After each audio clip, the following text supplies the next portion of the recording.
Logam alkali tanah adalah unsur-unsur golongan 2A yang meliputi berilium atau Be, magnesium Mg, kalsium Ca, strontium Sr, barium Ba, dan radium Ra. Unsur-unsur tersebut digolongkan ke dalam golongan 2A karena masing-masing unsur memiliki 2 elektron di kulit terluar atau Ns2. Logam alkali tanah memiliki kemiripan sifat kimia dengan logam alkali. Tetapi logam alkali tanah kurang reaktif daripada logam alkali yang seperiode. Hal ini menunjukkan bahwa logam alkali tanah lebih sukar melepas elektron valensi karena memiliki jari-jari atom yang lebih kecil dan energi pengionan yang lebih besar. Pada bagian kedua, di sini kami akan menjelaskan mengenai keberadaan logam alkali tanah di alam. Yang pertama, ada berilium.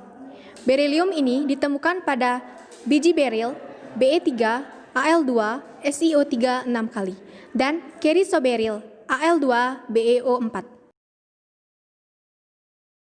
Selanjutnya, saya akan menjelaskan mengenai keberadaan magnesium alkali tanah di alam. Magnesium ditemukan sebagai senyawa MgCl2 di air laut dan deposit garam. Magnesium sebagai senyawa karbonat terdapat pada mineral magnesit MgCO3 dan dolomit MgCaCO3 2 kali. Sebagai senyawa sulfat terdapat pada epsomit sulfat MgSO4 7H2O, kiserit MgSO4H2O, kainit KCl MgSO4 3H2O. Sebagai senyawa silikat terdapat pada olefin Mg2 SiO4 dan asbestos CaMg2 SiO3 4 kali. Logam kalsium terdapat dalam mineral batu kapur CaCO3, dolomit MgCaCO3 2 kali, gips CaSO4, apatit Ca3PO4 2 kali, CaF2, fluorpar CaF2, dan kalsium fosfat Ca3PO4 2 kali. Selanjutnya adalah logam strontium. Strontium ini ditemukan pada strontianit atau SrCO3 dan celestit SrSO4. Selanjutnya, barium. Barium ditemukan dalam mineral baritin BaSO4 dan ytrit BaCO3. Radium terdapat dalam plek bende atau biji uranium.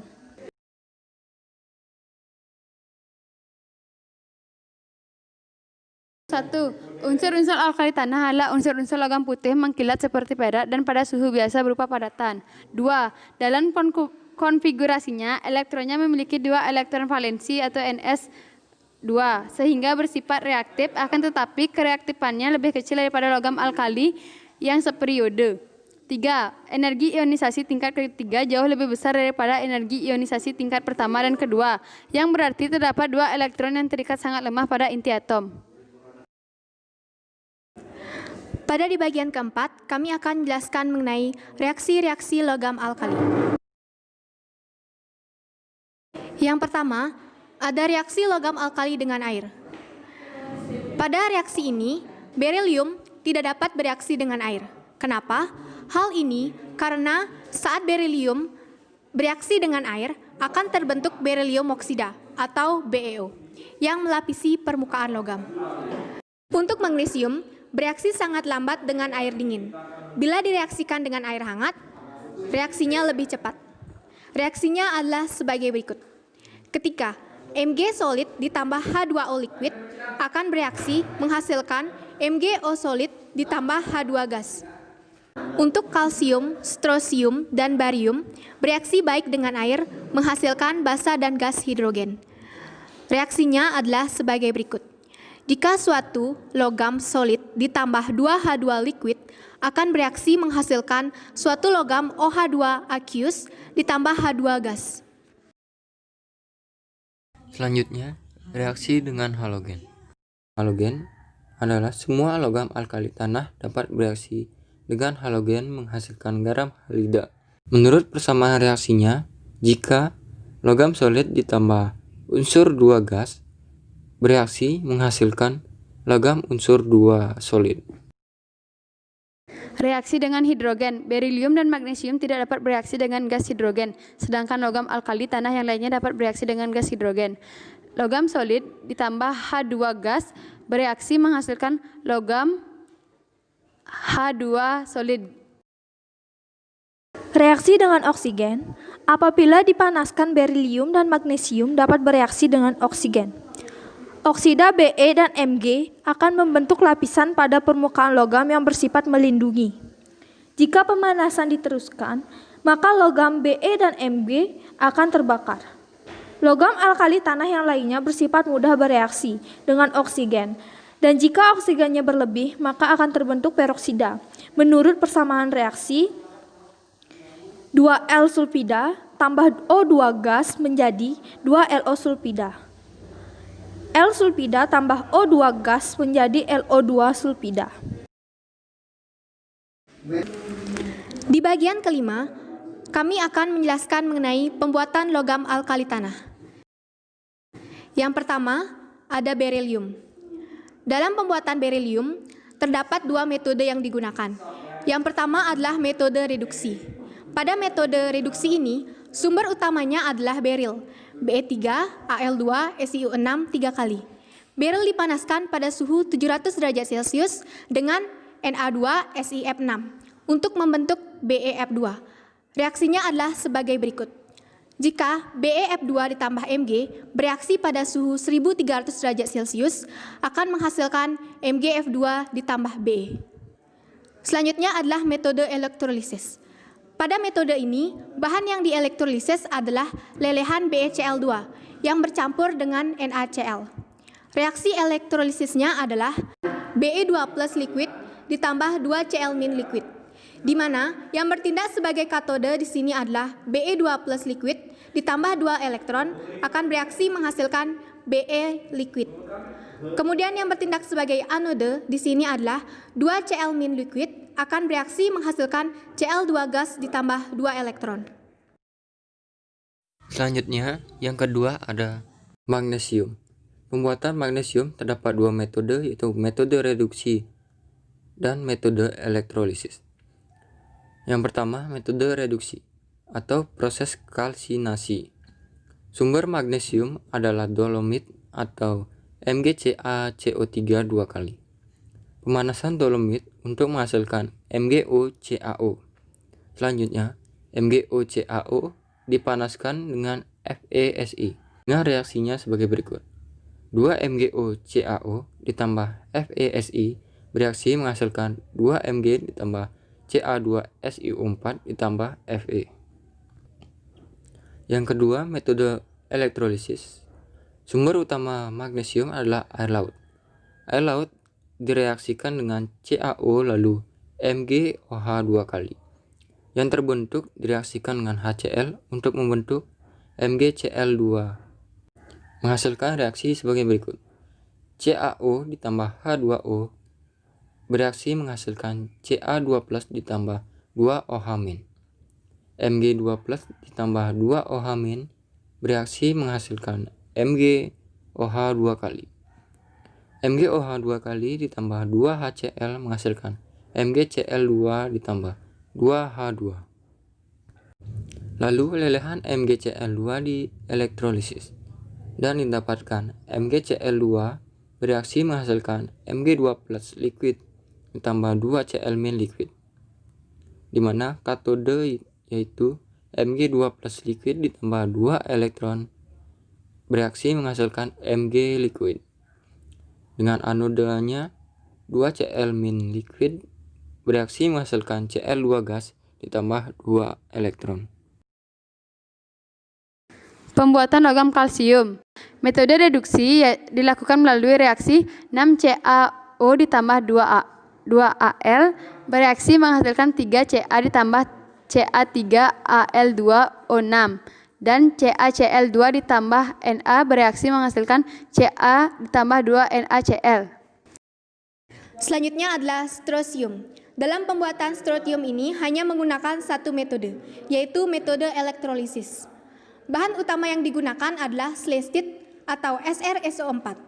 Setelah diproses, lalu menjadi SrCl2, lalu dielektrolisis. Sehingga SrCl2 liquid akan bereaksi menghasilkan SR2 plus liquid ditambah 2Cl min liquid. Yang bertindak sebagai katode di sini adalah SR2 plus liquid ditambah 2 elektron akan bereaksi menghasilkan SR liquid. Dan yang bertindak sebagai anode di sini adalah 2Cl min liquid akan bereaksi menghasilkan Cl2 gas tambah 2 elektron. Selanjutnya, pembuatan logam barium. Terdapat dua metode, yaitu metode reduksi dan metode elektrolisis. Metode reduksi itu metode yang dilakukan melalui reaksi 6BaO ditambah 2Al bereaksi menghasilkan 3Ba ditambah Ca3Al2O6. Dan yang kedua, metode elektrolisis. Bahan yang digunakan adalah barit atau BaSO4. Senyawa tersebut diproses menjadi BaCl2. Lalu BaCl2 cair dielektrolisis. BaCl2 bereaksi menghasilkan Ba2+ ditambah 2Cl-. Dengan katode Ba2+ ditambah 2 elektron bereaksi menghasilkan Ba. Dan anodanya 2Cl- bereaksi menghasilkan Cl2 ditambah 2 elektron. Di sini radium menggunakan metode elektrolisis. Sumber utama adalah plak Bende. RaCl2 cair di elektrolisis. RaCl2 liquid menghasilkan reaksi Ra2+ liquid tambah 2Cl- liquid.